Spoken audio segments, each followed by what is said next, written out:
What's holding your koi back? The hidden factors behind color fade and stunted growth. Not all koi grow beautifully. Not all koi stay bright. And it's not always your fault, but it's almost never random. If your koi are dull, shrinking, or slower than the rest, there's a reason. And chances are no one's told you the full truth. 'Cause it's not just about food. Not just about genetics. And definitely not just about water temperature. In fact, the biggest threats to your koi's growth and color might be hiding in plain sight, right there in your routine. Let's pull back the surface and expose what's really going on. Once you see the hidden influences, you'll never look at your koi the same way again. Chapter 1. Genetics isn't everything. You bought the koi from a reputable breeder. Same spawn, same price, same perfect pattern. But months later, only one looks like it's worth the investment. The rest, faded, sluggish, uneven in growth. You start to wonder, did you pick the wrong one? Or worse, were you sold a dud? But here's the uncomfortable truth. Even in high-quality lines, genetics only open the door. They don't push the koi through it. What you're witnessing is the effect of environmental expression. Two koi from the same parents can end up vastly different depending on what happens after they leave the hatchery. Water parameters, light exposure, diet variation, and even pond hierarchy affect which genes get activated, and which stay dormant. And yes, breeders know this. That's why they raise their best koi in the best water, with meticulous control over food, oxygenation, and stocking density. They understand that even top-tier genetics can collapse under stress, poor nutrition, or fluctuating parameters. So no, it's not just luck. And no, you weren't scammed. You're simply learning that raising koi is not passive. It's a form of genetic coaching. The koi's DNA is the script. But you are the director. What you do, daily, determines whether that script becomes a masterpiece, or never gets off the page. Chapter 2. The color killer in your water. Your koi didn't lose color overnight. It happened slowly.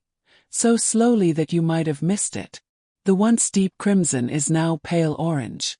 The black has turned dusty gray. That shimmering white, it's stained with a yellow tint. And the worst part, you've been doing everything right. So what's happening? The problem might be invisible, literally. Because one of the biggest threats to koi color is hidden right in your water. Unstable chemistry. You test pH occasionally. You change the water weekly. You even add dechlorinator. But if your water's mineral content, its GH, general hardness, and KH, carbonate hardness, isn't stable, your koi's pigment cells begin to suffer. Color is more than skin deep. It's biological. It relies on calcium balance, metabolic support, and the fish's ability to process carotenoids from food. Without stable parameters, that process breaks down. And worse, chlorine or chloramine residues in tap water can damage the skin layer, dull the scales, and inhibit pigment restoration. Even trace metals like copper, zinc, or iron, often found in untreated well water or from corroding plumbing, can quietly leach into your pond and fade colors over time. It's not the brand of food. It's not the sun. It's the chemistry you can't see. But your koi can feel. If you want color, don't just feed better. Test smarter. Because the real killer isn't neglect. It's unawareness. Chapter 3. Growth-stopping stress you can't see. Your koi looks healthy. Eats. Swims. It responds when you approach. But weeks go by. And it doesn't grow. No weight gain. No girth. No size difference. Just a fish that feels stuck in time. If this sounds familiar, it's because you're missing something koi rarely show. Chronic stress. The kind that doesn't scream but quietly steals progress. In the wild, stress triggers survival. In your pond, it suppresses growth hormones, disturbs digestion, and slows cell repair. And it's not always from predators or poor water. Often it comes from the subtle details you overlook. Too much current from the pump. Sudden temperature swings. Noise vibrations from nearby machinery. Or even one aggressive koi that bullies another at feeding time. All of these stressors are invisible on the surface, But underneath, they're damaging your koi's ability to thrive. Worse yet, stressed koi often continue to eat. That's why many keepers assume all is well. But inside, the nutrients are going nowhere. The koi's body is locked in defense mode, not growth mode. You don't need a microscope to see the effect. You just need to watch closer. Look at their posture, their position in the pond, their willingness to rise when it's calm. Because koi don't cry. They whisper through behavior. And if you learn to listen, you'll give them the one thing they need most before they can grow. Chapter 4. The light deception. You see your koi every day. Their colors seem fine. Until one day they don't. It starts subtly. The red looks less fiery, the white turns dull. Maybe it's age, you think, or food. But here's what most koi keepers overlook. Light is not neutral. The type, amount, and angle of light your koi receive every day can radically alter how they grow and how their colors express. Koi are not ornaments, they're biological beings. And their pigment cells, especially chromatophores like erythrophores for red and melanophores for black, respond directly to light stimulus. Too little sunlight. Those cells stay dormant. Too much intense or direct light, especially artificial LEDs or hot afternoon beams, and the colors bleach. Permanently. Even shading can fool you. A koi that stays under a water lily most of the day might grow slower or fade faster. Not because it's unhealthy, but because it's undersaturated with light. In nature, koi experience gradual light changes. Clouds moving, trees swaying, dawn to dusk. In ponds, we trap them under fixed schedules, harsh shadows, and unfiltered rays bouncing off pale pond liners. It's not just about having enough light. It's about balanced light. Spread, filtered, consistent. Color isn't only inherited. It's developed, layer by layer, through photosensitive reactions that either activate or silence what their DNA offers. So before you change food or blame the breeder, check your shadows. Because your koi are shaped not just by what they eat, but by the way the sun reaches them. Chapter 5. Overfeeding, underperforming. You feed them generously, morning and evening, sometimes more. And they respond, surfacing fast, mouths wide, tails flicking. Feels right. But weeks pass. They aren't growing. And somehow the water's always cloudy. The filter struggles. The pond smells different. Here's the truth no one likes to admit. Feeding more doesn't mean growing more. In fact, it often means the opposite.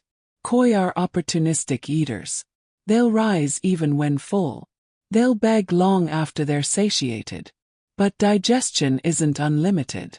When you overfeed, the excess isn't used. It's wasted literally as uneaten pellets or incomplete waste. This waste pollutes the water, spikes ammonia, and stresses the biofilter. And guess what stressed koi don't do well? Grow. Worse still, overfeeding creates lazy bulk, weight without proportion. A swollen belly, poor muscle tone, and sluggish movement. These koi don't look strong, they look stuffed. Their bodies store fat instead of building structure. Even color suffers. Why? Because digestion is tied to carotenoid absorption. A stressed gut means poor color uptake, even with the best food. Feeding isn't just about quantity.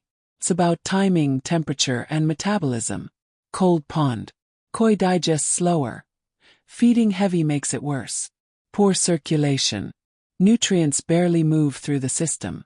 Feeding before a storm. Oxygen drops, stress rises, growth halts. So the next time you reach for a second handful, ask, are they still hungry? Or are you just feeding your own expectation? Because when it comes to koi, more food doesn't equal more beauty. Sometimes it creates less of everything. Chapter 6. The forgotten factor that ties it all together.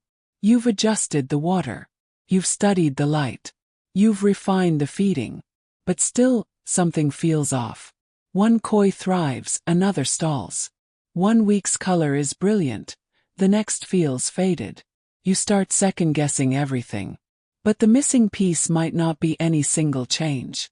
It might be the lack of consistency. Koi are creatures of rhythm. Their bodies learn through repetition.